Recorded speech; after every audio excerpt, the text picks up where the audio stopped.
하나님 말씀은 열왕기상 3장 16절에서 28절까지입니다. 우리 같이 한 목소리로 함께 읽겠습니다. 그때에 창기 두 여자가 왕에게 와서 그 앞에 서며 한 여자는 말하되 내 주여 나와 이 여자가 한 집에서 사는데 내가 그와 함께 집에 있으며 해산하였더니 내가 해산한 지 사흘 만에 이 여자도 해산하고 우리가 함께 있었고 우리 둘 외에는 집에 다른 사람이 없었나이다. 그런데 밤에 저 여자가 그의 아들 위에 누움으로 그의 아들이 죽으니 그가 밤중에 일어나서 이 여종 내가 잠든 사이에 내 아들을 내 곁에서 가져다가 자기의 품에 누이고 자기의 죽은 아들을 내 품에 뉘었나이다. 아침에 내가 내 아들을 전하려고 내가 아침에 자세히 보니 내가 낳은 아들이 아니더이다 하매 다른 여자는 이르되 아니라 산 것은 내 아들이요 죽은 것은 내 아들이라 하고 이 여자는 이르되 아니라 죽은 것이 내 아들이요 산 것이 내 아들이라 하며 왕 앞에서 그와 같이 쟁론하는지라.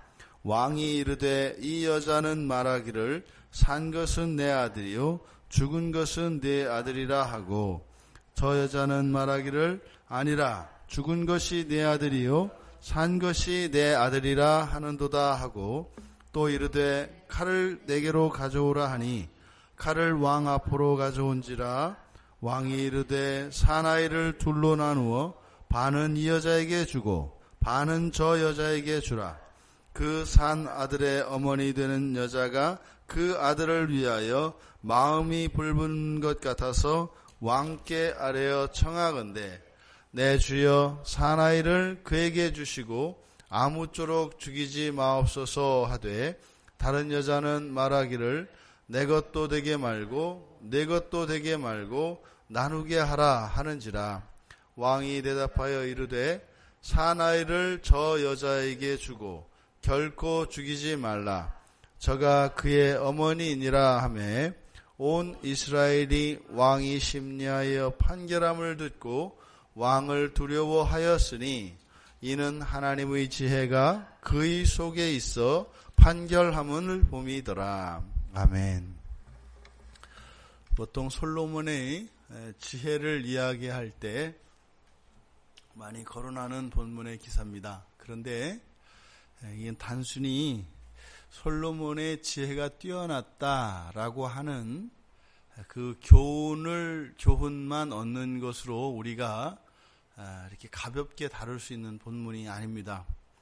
왜냐하면 지금 이 사건은 실제로 일어났던 사건이고 그때 당시에 이것이 뭐 특별한 그런 사건이 아니라 그때의 삶의 배경이 어떠했던가 하는 것을 시대적 배경을 가르쳐주고 있기 때문입니다. 그러니까 옳고 그르고 누가 진짜 어머니고 아니고 이 관심보다 이때의 이스라엘 백성들의 삶이 얼마나 핍절했는가 하는 것을 그때 당시의 시대상을 보여주고 있기 때문입니다. 그러니까 이것이 이렇게 사람의 이야기가 아니라 단지 역사적 사건에 대한 기록으로 보게 되면 우리가 이 사건을 인격적으로 정말 사람들의 이야기로 듣는 것이 아니라 단지 어떤 추리소설에 나오는 그래서 뭐 셜록 홈즈와 같은 사람이 사건을 해결해가는 그런 관점을 가지고 이 본문을, 이 기사를 접근하는 것은 매우 위험하다는 겁니다. 지금 보십시오.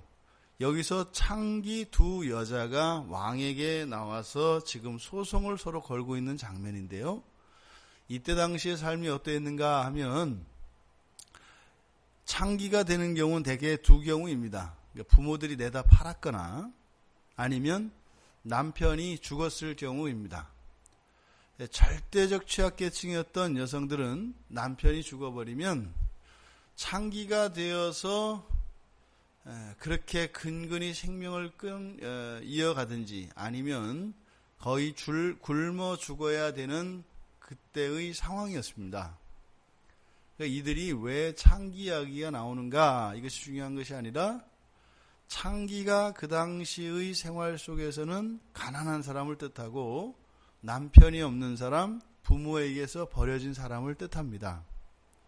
근데 그 두 창기가 한 여관에서 삽니다. 그때 당시는 보통 여관에서 이런 창기들이 살면서 다른 사람의 쾌락을 위해서 자신의 몸을 내어주고 대신 그 대가로 생명을 유지해가는 그런 일들이 빈번했었습니다. 이런 시대에 살았던 두 여인, 그 두 여인에게 일어난 사건입니다. 우리가 이 소송을 접할 때는 항상 선입견을 가지고 봐서는 안 됩니다. 그러니까 이미 결론 지어진 그 결론을 가지고 이 사건의 내용을 처음부터 보게 되면 그 사건이 말하고자 하는 바를 우리가 제대로 이해할 수 없다는 겁니다.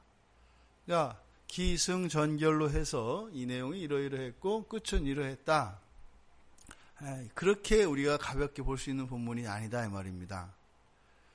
더구나 이 두 창기의 사건이 왕까지 갔어요.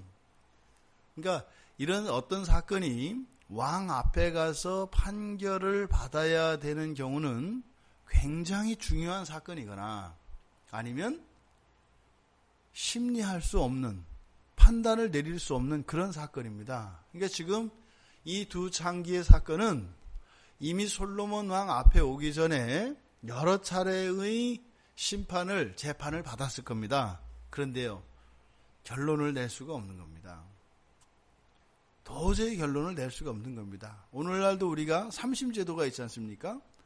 이때 당시에도 모세에 의해서 10부장, 100부장, 50부장 하는 이러한 심리 단계에 걸친 이런 심리제도가 있습니다. 그런데 여러 단계를 거쳐서 여러 재판관이 이 문제를 해결하려고 했지만 답을 내릴 수가 없는 거예요. 왜 그러냐? 이때 당시 재판에서 가장 결정적인 역할을 하는 것은 증인인데 증인이 없는 사건입니다. 더구나 여기는 지금 사람이 죽었습니다. 단지 소유권만을 여기서는 다루고 있는 것이 아니라 어찌하였든 한 생명이 죽었어요. 한 아기가 누군가의 의도적이든 과실이든 간에 한 아이가 죽었다는 겁니다. 그러니까 살인사건이죠. 증인이 없습니다. 도저히 풀 수 없는 그런 상황이었습니다. 그것은 무슨 말일까요? 누가 진짜 어머니인지 가려낼 수 없었다는 겁니다. 그러면 지금 누가 두 여인 다 실제로 생모다라고 하는 전제를 가지고 우리가 이 사건을 생각하면은 이 두 여인 어느 누구도 기가 막힌 사람입니다. 지금 여기서 소송을 제기한 여자, 이 여자의 이야기를 따르면 어떤 거예요? 아이를 낳았으니 보나마나 어쨌든 창기의 몸으로 비참한 인생을 살고 있었겠습니다만 자기의 몸으로 낳은 아이였기 때문에 인생에 소망이 됐을 것이 분명합니다. 모성애라는 게 그런 거거든요. 그러니까요. 정말 어떻게 보면은 기쁨도 없고 소망도 없이 자라던 여인에게 어찌했든 아비가 누구인지도 모르는 그 씨앗을 잉태했지만 어쨌든 나의 아이입니다. 그 아이를 낳았어요. 살아야 할 이유가 생겼고 기쁨이 있었고 이제는 소망이 생긴 거죠. 그런데요, 아침에 눈을 떠보니까요, 젖을 먹이려고 하는데 이 아이 몸이 축 늘어진 거죠.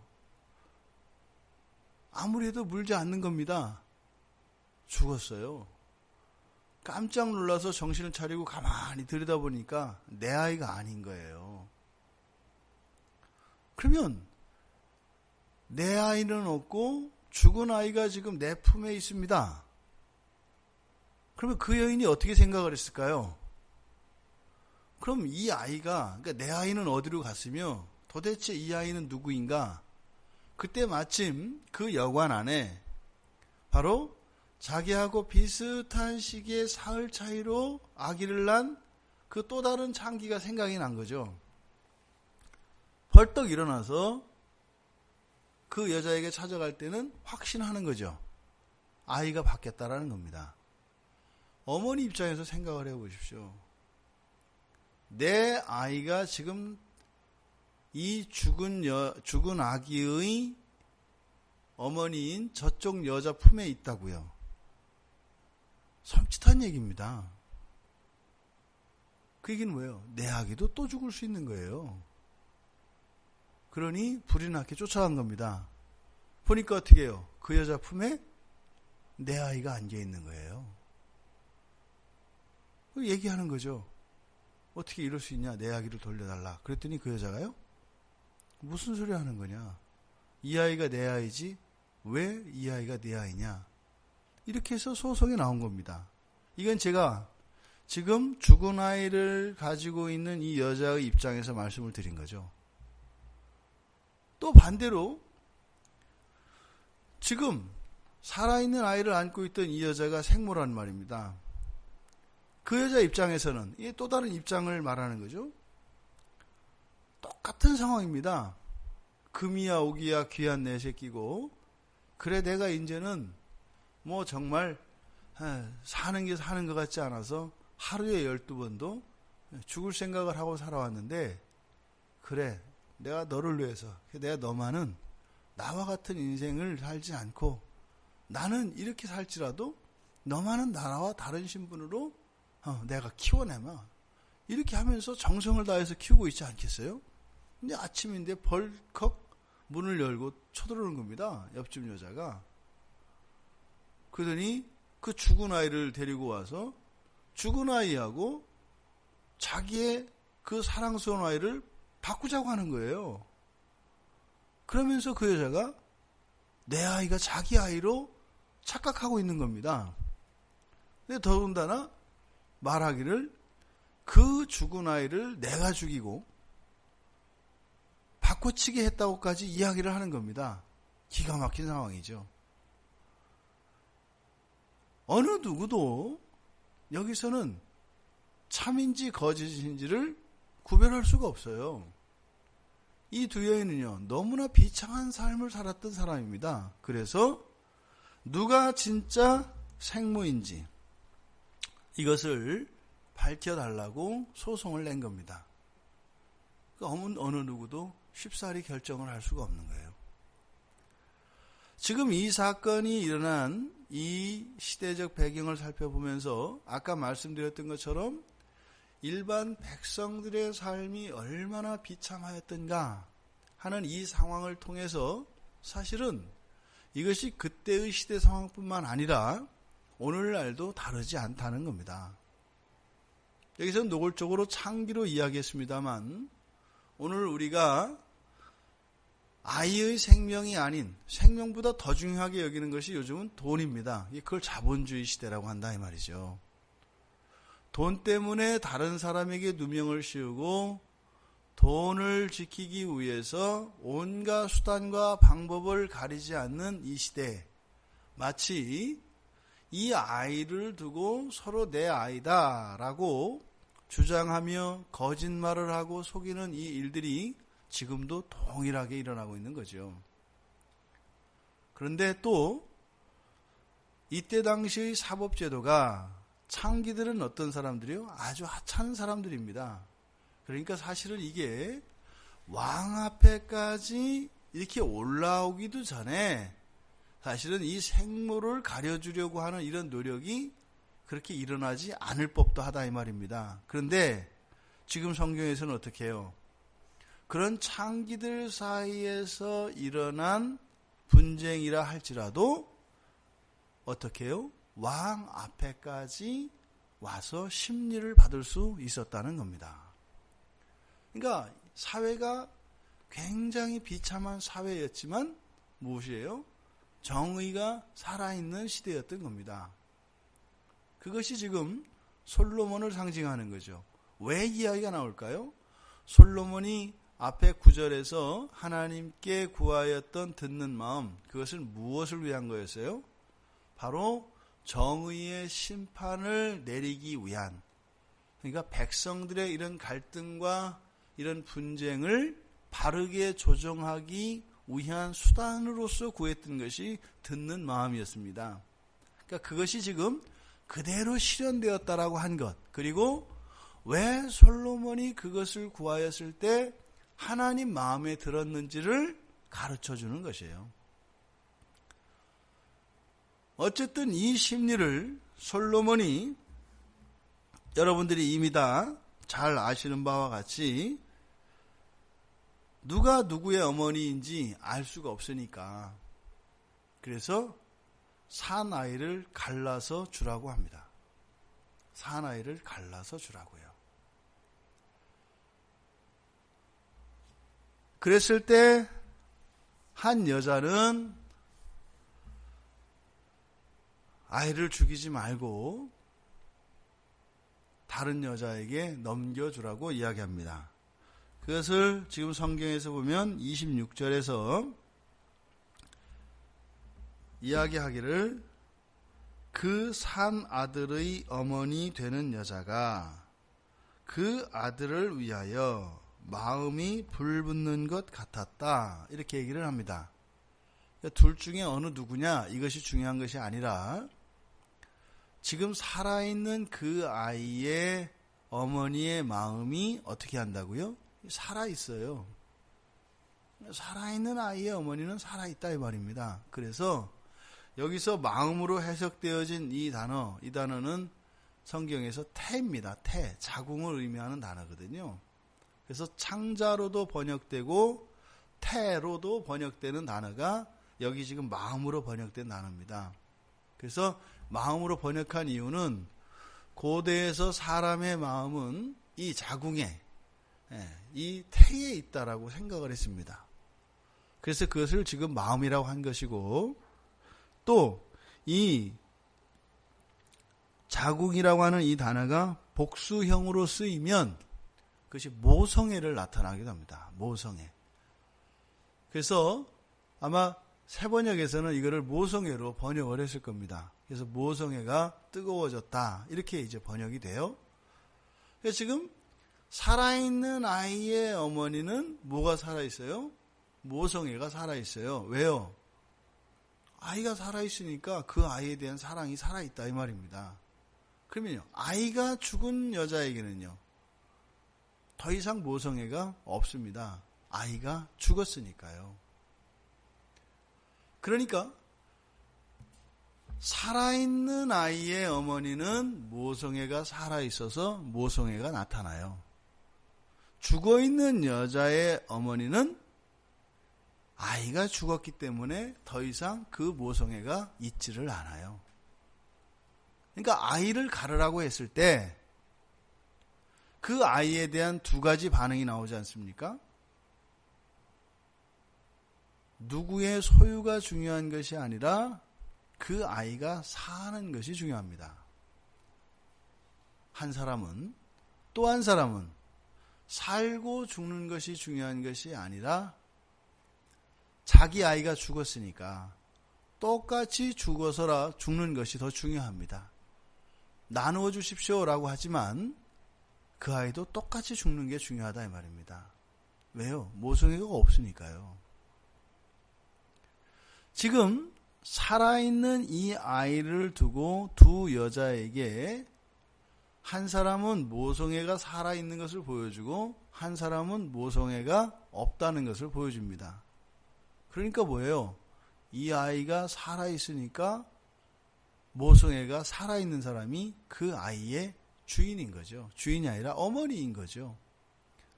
솔로몬이 아주 자연스러운 이치를 따라서 이것을 심리를 해서 돌려준 겁니다. 예수님께서 마태복음 22장 21절에서 예수님을 시험을 할 때 이것을 누구에게 드려야 되는가 했을 때 예를 들어서 어떻게 대답을 하든지 간에 가이사의 것이라고 하면 유대인의 신앙을 그러니까 신성 모독에 해당하는 것이고, 또 하나님의 것이라고 하면 로마의 실정법을 위배하는 시험에 듭니다. 그때 예수님이 내려진 판결은 무엇이에요? 가이사의 것은 가이사에게, 하나님의 것은 하나님에게. 지금 솔로몬이 내리고 있는 이 재판과 동일한 지혜가 사용됩니다. 살아있는 아이는 살아있는 어머니에게, 죽은 아이는 죽은 아이의 어머니에게. 살아있는 아이의 어머니는 모성애가 살아있고, 죽은 아이의 어머니는 모성애가 죽어 있으니까 죽은 아이는 모성애가 죽은 아이에게, 죽은 어머니에게, 살아있는 아이는 모성애가 살아있는 어머니에게 그대로 돌려준 거죠. 더욱 중요한 것은 이것이 재판인데, 이 재판은 단순히 두 창기의 여자의 사건에서 솔로몬이 이랬다, 이것이 관심이 아니죠. 맨 마지막에 28절에 보면 온 이스라엘이 왕이 심리하여 판결함을 듣고 왕을 두려워하였다. 여기서 두려워하였다라고 번역되어진 단어는 보통 야레, 경외하다라고 번역되어지는 그 단어가 아닙니다. 여기서 두려워하다라고 하는 이 단어는 존경한다, 영화롭게 한다, 이러한 의미로 번역되어질 수 있는 단어입니다. 그러니까 여기서 이 심리하여 판결함을 듣고 왕을 두려워하였다라고 하는 의미는 그 두려움이 아니라 무엇이에요? 왕을 존경하게 되었다. 누가요? 예외 없이 모든 이스라엘 사람들이요. 그 이유가 바로 그에게 하나님의 지혜가 그의 속에 있어서 판결했기 때문이라고 이야기를 하는 것입니다. 그런데 이것을 왜 두려워하다라고 이렇게 번역을 했을까? 우리가요, 사실대로 살지를 않아요. 진실대로 살지를 않아요. 이 두 여자의 심리를 통해서 둘 중에 한 사람은 분명히 속이고 있습니다. 근데 이 일이 모든 사람들에게 있는 거죠. 우리는 늘 속고 속이며 살아갑니다. 그런데 하나님의 지혜가 있으면 그것이 반드시 드러나게 되어 있습니다. 우리가 주님 앞에 서는 날 낱낱이 드러나게 될 겁니다. 우리는 망각하고 있는 그 모든 사실조차도 다 드러날 겁니다. 근데 우리는 알면서 그것을 모른 척하고 있거나 정말로 기억되지 않아서 모른 척할 수 있습니다. 어찌하였든지 간에 모두 다 알 수 있는 것은요, 살아날 재간이 없다는 겁니다. 그러니까 이 성경을 번역하면서 이것을 솔로몬 왕을 존경하게 되었다라고 한 것이 아니라 이 백성들의 마음을 표현하는 쪽으로 이렇게 번역을 한 것 같아요. 여기서 우리가 바라보아야 할 것은 무엇이겠습니까? 우리의 힘으로 이 사실을 밝혀낼 수도 없고, 그 생모가 살아있는 아이를 산 채 되돌려 받을 수 없습니다. 만약에 하나님의 지혜가 없었더라면 어떻게 되는 거예요? 아이를 죽인 여자에게 내 살아있는 아이를 그 품에 안겨줘야 되는 거예요. 얼마나 끔찍한 일이겠습니까? 그런데요, 하나님의 지혜가 그런 일이 일어나지 않도록 도와줬던 거죠. 그 지혜는 바로 예수 그리스도를 의미합니다. 우리들이 예수 그리스도가 아니었다면 내 아이가 살아있음에도 불구하고 내어줘서 뺏길 수밖에 없는 상황입니다. 그런데 이 하나님의 지혜가 우리로 하여금 살 길을 주신 것이죠. 바로 예수 그리스도가 우리들의 죄를 대신하여 그 값을 치르는 그 하나님의 지혜가 당신이 죽으심으로써만 우리가 살 수 있다고 하는, 죄인들이 살 수 있다고 하는 이 지혜를 가지신 하나님이 미련한 모습으로 죄인이 되어 십자가에 죽으셔서 우리들이 구원을 받고 살아날 수 있었다는 것입니다. 우리는 그리스도 예수의 그 은혜와 그리스도 예수의 미련한 그 지혜를 우리가 영화롭게 존경하며 그를 영화롭게 해야 될 것입니다. 당사자인 그 창기에 대한 반응이 아니라 온 이스라엘 백성들의 반응이 나타나고 있습니다. 우리의 구원은 바로 하나님을 영화롭게 합니다. 우리를 구원하신 예수 그리스도는 바로 자기의 아이를 되돌려받아, 다시 말해 구원받은 이 창기를 통하여 솔로몬이 영화롭게 되었던 것처럼 우리들이 그 하나님의 지혜로 구원을 받았다면 우리들을 통하여 온 열방이 하나님을 영화롭게 할 것이라는 겁니다. 이 사건에서 우리가 생각할 일들이 우리들로 하여금 우리들의 삶과 비교하며 적용하고 생각할 일들이 많습니다. 굉장히 많은 주제들이 이 안에 있습니다. 단순히 이것을 솔로몬의 지혜, 이렇게 가볍게 다룰 수 있는 사건이 아니다 이 말입니다. 우리가 사는 세상이 이렇게 또 우리들의 삶이 창기와 같은 삶일지 모릅니다. 또 언제 어떻게 우리들의 생명을 빼앗기고 내 자식을 두 눈을 뻔히 뜨고 있는 상태에서 빼앗길지도 모르는 것, 이것이 세상이고 그것을 빼앗으려고 하는 것이 마귀가 하는 짓입니다. 그런데 빼앗기지 않고 우리가 그나마 그래도 우리의 것을 지키며 누리며 그렇게 살아가고 있다는 것은 바로 우리의 삶 속에 하나님의 지혜가, 하나님의 은혜와 하나님의 도우심이 있기 때문인 것이죠. 그러면요, 우리가 그것을 우리 힘으로 쟁취하려 하거나 그것을 지키려 할 것이 아니라 이 살아있는 아이의 어머니가 그 아이를 되찾은 것이 하나님의 지혜인 만큼 그 하나님의 지혜에 감사하며 찬양하며 그것에 의지해야 될 것입니다. 우리들의 삶이 어떠한지 한번 돌아보며 우리를 구원하시는 그 하나님의 지혜가 우리들의 현재의 삶 속에서는 어떻게 경험되어지고 또 그 하나님의 지혜로 인하여 우리들은 우리를 구원하신 하나님께 어떠한 삶으로 어떻게 살고 있는 것인가. 그래서 우리들이 나아가야 할 바를, 그리고 우리들이 지금까지 살아온 바를 다시 한번 돌아보는 그런 하루가 되기를 주님의 이름으로 축원드립니다.